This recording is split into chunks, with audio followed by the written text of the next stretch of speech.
Welcome to another episode of Fresh Brewed Politics. If you're watching live on Facebook, I have no idea if Facebook even sends out notifications anymore when we go live. For all I know, there's nobody watching or somebody watching, as Facebook has shadow banned us, as Facebook has throttled us. But we're also available on YouTube. If you can, though, and you are watching on Facebook, please go ahead and hit the share button. Hit it as many times as you can. Share it in like 20 places. We got to break the algorithm of Facebook, who's trying to throttle us back. They gave us a strike for putting up the court case videos the other day, streaming those. So we can definitely use your guys' help by hitting the share button. If you're watching this as a replay on Facebook, please, you can always go to the podcast version on Apple and Spotify and other places. Additionally, as well, you can follow us in many places. We're on Twitch now. I don't know how that works, but they set me up today in the office on Twitch. I'm on YouTube, of course. I guess I'm on Gab and MeWe and a lot of others. So if on your favorite alternative social media sites, just search Brewed Co, BREWEDCO. And also, too, as well, like I said, you can help by sharing and spreading the word about us as much as possible. They are trying to get rid of us as much as they can, so please hit those share buttons. Once again, guys, if you want to support us, you can go to the coffee shop there at Malibu and Nicholasville. We are having our ABC hearing this Friday. We'll be live streaming that, so you can feel free to tune in. But please, come drink our beer Thursday night. After 5 o'clock, it's $1.25 domestics. And we have Cane Rum Bluegrass Band plays at 7. Come out, drink our beer. Who knows if on Saturday you'll be able to drink our beer or not. We will let you know. However, I thank you guys for joining me. And one more thing, too. ABC 36 Viewer Choice Awards. Please, please, please go on there and vote for us for Best Coffee House. We thank you so, so much. And getting into it today, we've got the Fayette County Public Schools is paying $70,000 to a search firm to find the next superintendent. $70,000. I tell you what, Fayette County Public Schools, for the low, low price of $60,000, I'll find them for you. You didn't give me a chance to bid on it. Was that an open bid? I want to know, because I would have bid on that and I would have came in lower than $70,000. I'd be like, yeah, I'll post some ads on Indeed for you for a couple of bucks.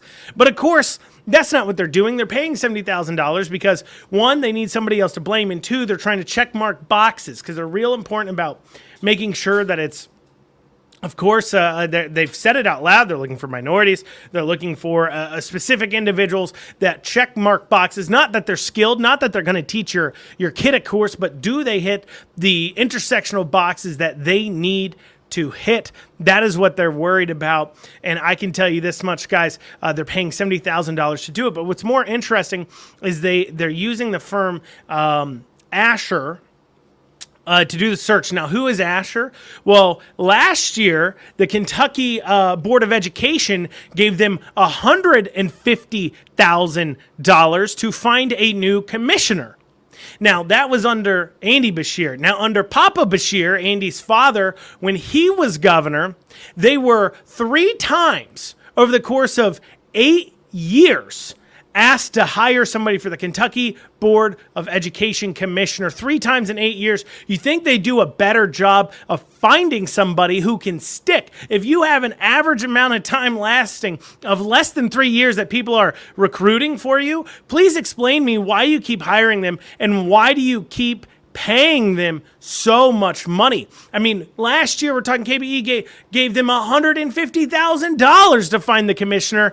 I didn't know there was so much money in finding people to run education programs. I thought there's so few jobs out there for it. So at this high level, it must not be the most difficult thing, but I guess they are incapable of doing it. It makes you wonder, what does the board do, right? If the board can't be searching for their own people, if the Fayette County School Board can't be searching for their own people, if the Kentucky Board of Education can't be searching for their own commissioners, for their own superintendents, why are they even exist?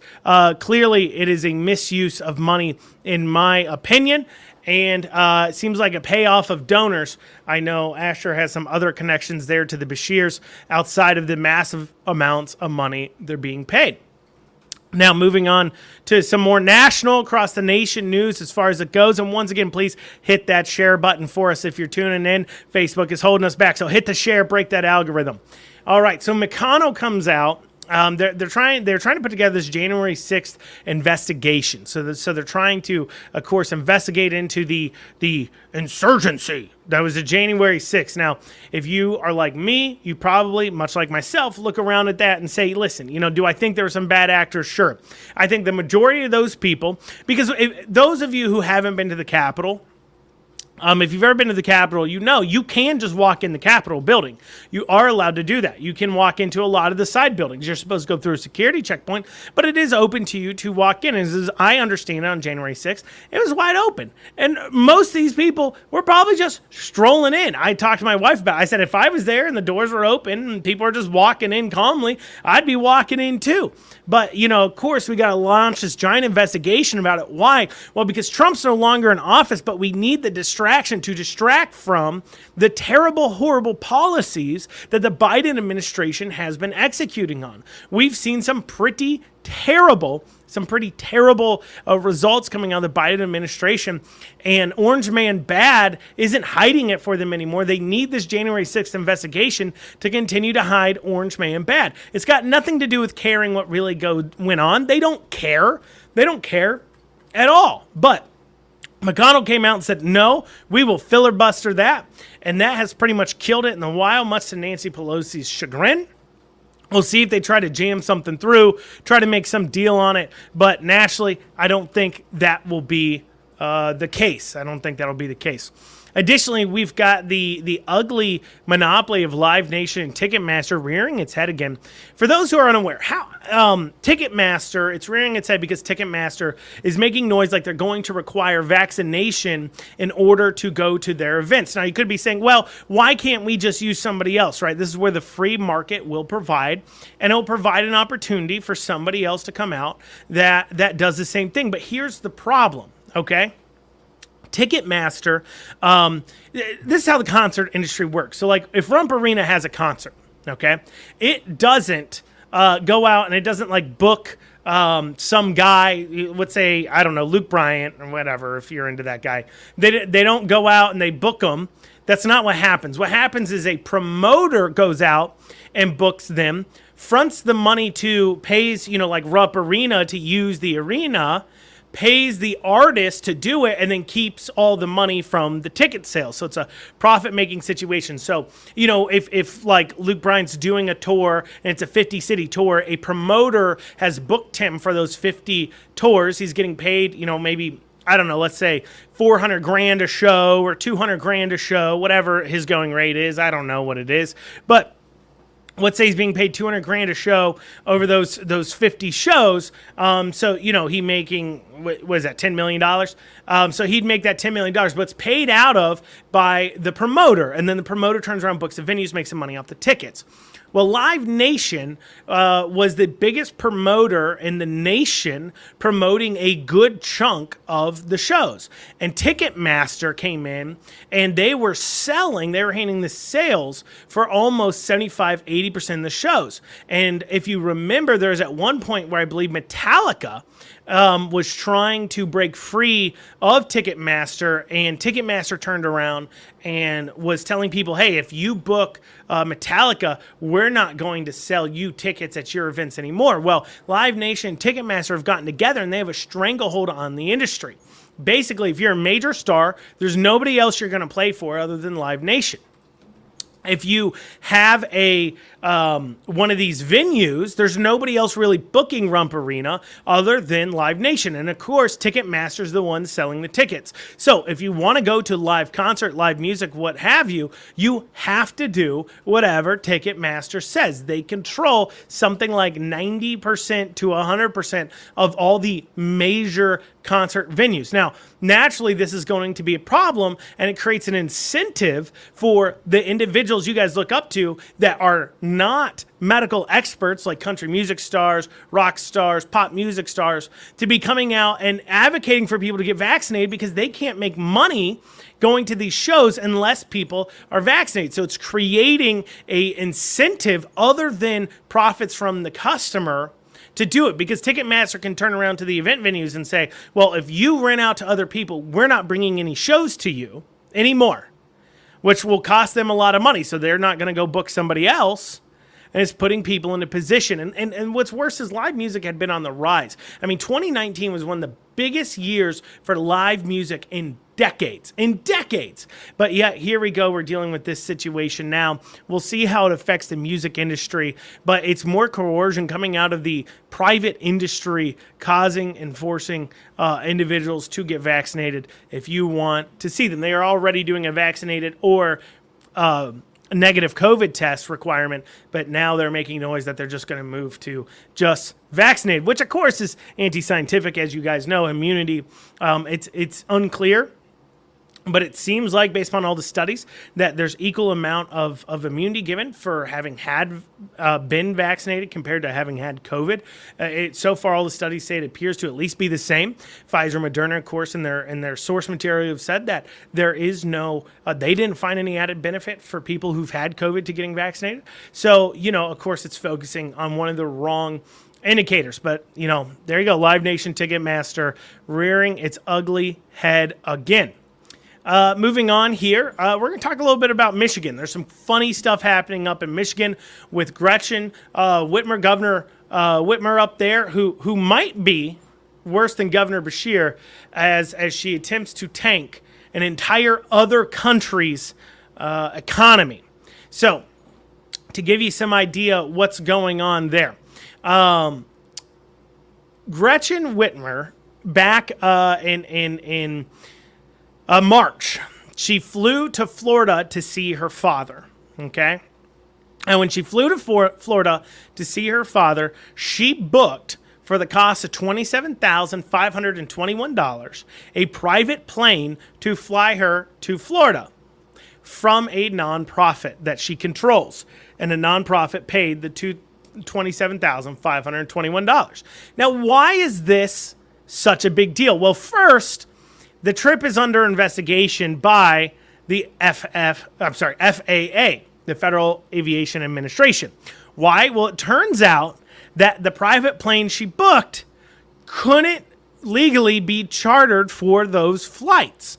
And so the FAA is investigating into that plane trip, which of course is giving her more bad headlines as she was traveling when she had her own advisements not to travel.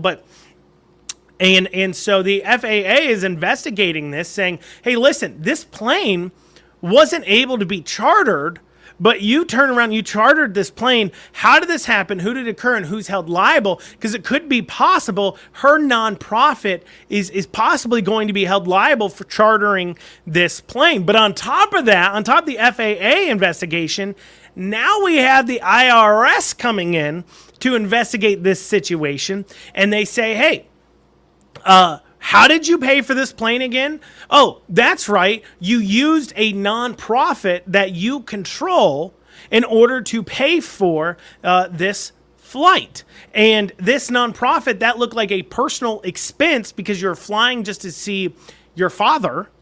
And because it was a personal expense, that could have been illegally costed over to the nonprofit. So she's under investigation by the FAA. She's under investigation by the IRS, all for taking a trip that violated her own COVID recommendations and COVID policies. All for doing it. So what does she do? Well, let's look at when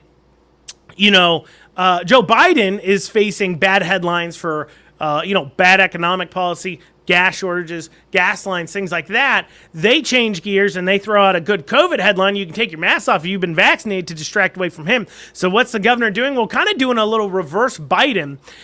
She has decided that she's going to create an energy crisis, not only in her own state, but even in another country, which enters the Line 5 pipeline issue. So Governor Whitmer has decided, because she is not only an expert in COVID, she's also now an expert in pipelines. So she's talking about this a pipeline here, and she's canceling the easements and demanding that this pipeline here, which is Line 5, and it's operated by Enbridge, to cease operations in 180 days, and then saying if you continue to operate after 180 days, all your profits are subject to being seized by the state of Michigan. So she's saying close your pipeline. Well, guys, around about 45% of Canada's oil is pumped through this pipeline, as well as the majority of the natural gas used by Michigan comes through this pipeline, creating gas shortages in Canada and natural gas shortages in her own home state. And she says this because of environmental concerns. It's a ticking time bomb. Guys, this line has been open for 70 years. 70 years this line has been opened. And to throw it on top, a little bit of an issue, and Enbridge is saying, no, we're not going to stop pumping until we get a court order. And part of that is because the federal government has a treaty that back in 1977, it's called the Pipelines Treaty. It's between Canada and the United States, and it requires a 10-year notice period before either party can withdraw from the treaty. So Enbridge is going to ignore the order, and they're going to cite the federal government's treaty with Canada in order to keep pumping in its pipeline. And meanwhile, she's creating this either false controversy to distract away from it that she doesn't plan on following through with because she knows she can't, and she's just trying to send up a little signal to all of her fans that, look at me, I care about the environment.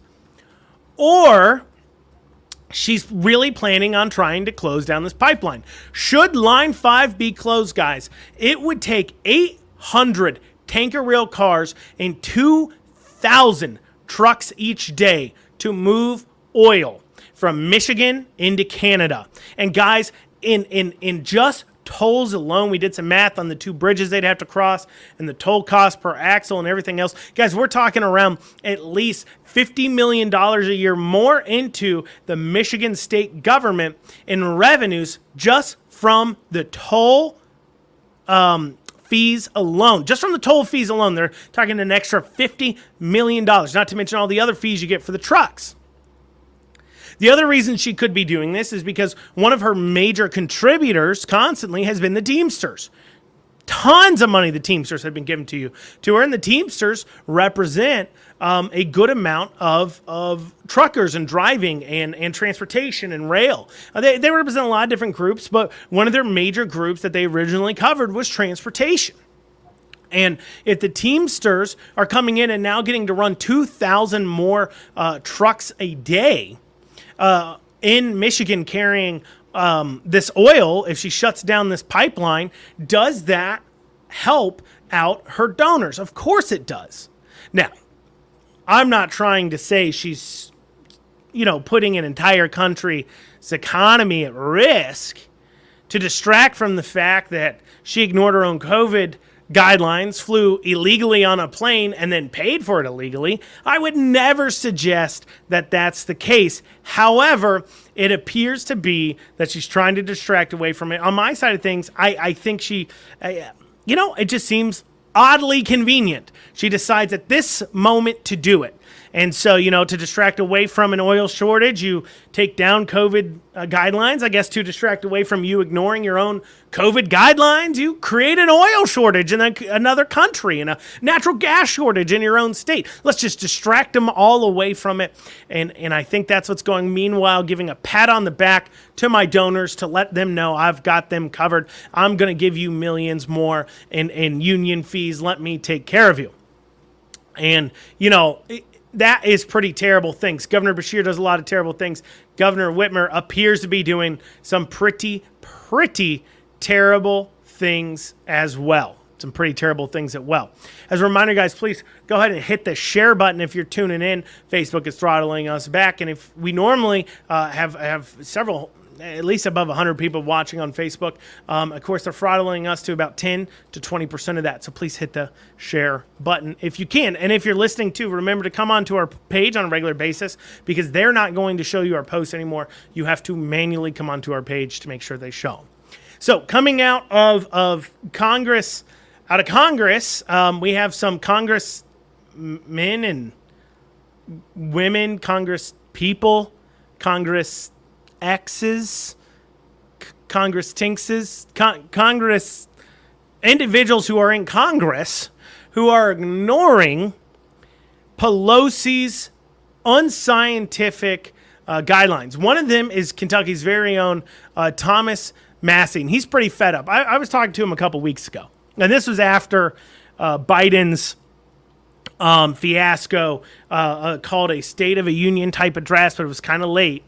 And he was, I asked him, I said, Thomas, does the chamber normally sit at like 50% capacity and that's spaced out like it was for that day, for that presser? And he said, well, Andrew, no, normally not. It's all for show. And now, after having most of the people in that chamber vaccinated, and after the CDC guidelines coming out, Nancy Pelosi is still leaving in her mask guidelines. Why? Out of spite, of course. She knows the Republicans don't want to wear the mask.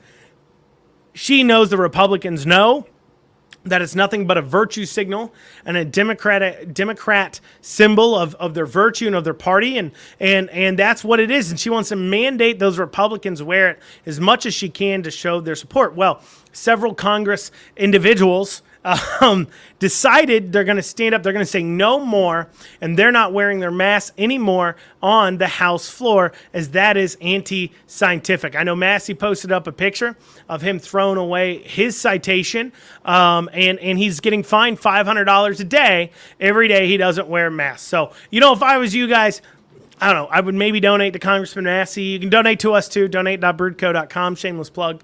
But also as well, you could check out Thomas Massie, maybe toss them a few bucks, as they are paying that $500 fine every day for not wearing a mask, because they are taking a stand. And that's important, too.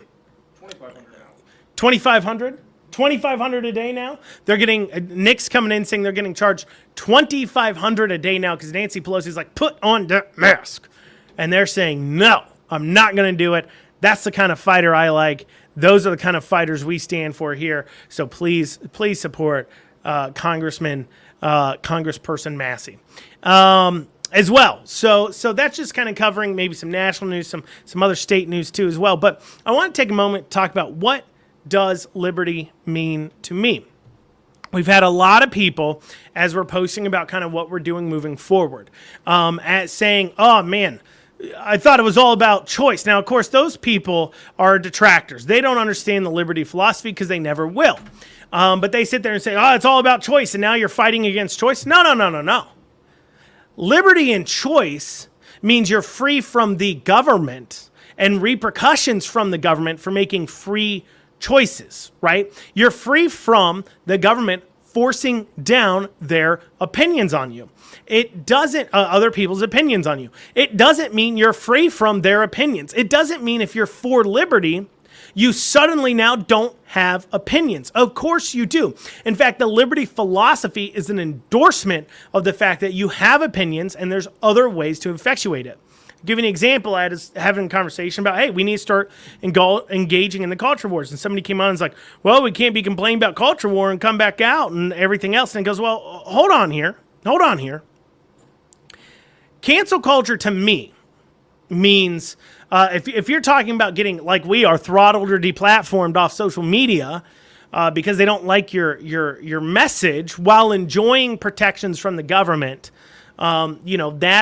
that's cancel culture to me, right? But a private business doing what a private business does and then the free market reacting to it is absolutely, to me, not cancel culture. What do I mean by that? Well, you have, let's pretend, I know Walmart's making noise, but let's pretend after June 11th, there's a business like Costco that's still requiring their staff to wear masks after it's no longer state mandated. You only have, as a staff member, really one choice. You can quit. That's it. You do not, unless you have an actual medical exemption. You can listen to our podcast that we had with Chris Weiss on it, our last podcast where we touched on this at the very beginning. You do not have a legal way to not wear a mask at work if your work requires it. You just don't. I know everybody hears these legal theories. Everybody talks about HIPAA. HIPAA does not apply to your employer quite the same way you think it does. Like I said, I encourage you to listen to that last podcast. But all the Walmart employees or Costco employees can do is quit. Or they can tell a bunch of like-minded people about it. And those like-minded people can say, we no longer want to come to your business. I'm going to let you know we no longer want to come to your business because you're requiring your staff to wear masks. And that's anti-scientific. And I don't want to support a business that is anti-scientific. That is perfectly within the reason of liberty. Why? Because I'm not using the force of government to force down onto you my beliefs. I'm using the forces of the free market and the social contract to get you to go a way of my opinion. That is in fact endorsed by the liberty mindset, because it states you don't need government force for good ideas, because the free market and society will reward those who have good ideas. They'll reward good ideas.